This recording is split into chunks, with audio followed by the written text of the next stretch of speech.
Lucinta Luna akui terlalu sakit dengan hujatan netizen pada dirinya. Pengen jadi diri gue sendiri, ya.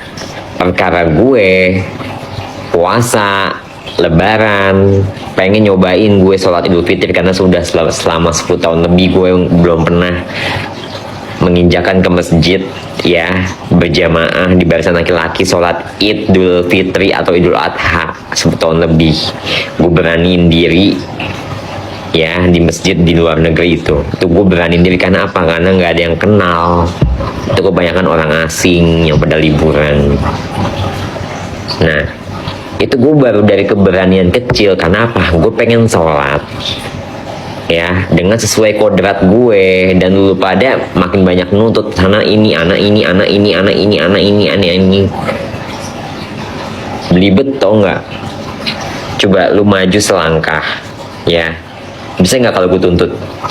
Lu dalam 1 detik, ya, dari langkah sini sampai Monas sono. Bisa nggak gue tanya? Identitas gue, fisik gue atas sampai bawah, ya, itu perlu banyak yang dibahas. Jadi suka-suka gue dong kalau tiba-tiba kerjaan gue menuntut gue pakai pakaian cewek, ya, itu kerjaan gue. Lu mau hidupin gue, nasib gue gimana? 3 tahun gak masuk TV gue, kerjaan gue gimana? Keluarga gue menjauh, keluarga gue juga berkecimpung sama gue minta duit, gue yang biayain. Terus gimana cara gue cari duit? Gue nggak hanya mengandalkan endorsan dari sosial media, tapi gue juga harus membangun relasi sama teman-teman influencer gue. Ya gimana caranya?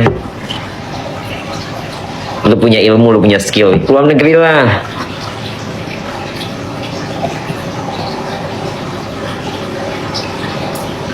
Jadi lu pada nggak usah nuntut gue, nggak usah nuntut gue, nggak usah kecam gue, nggak usah kutuk-kutuk gue, nggak usah.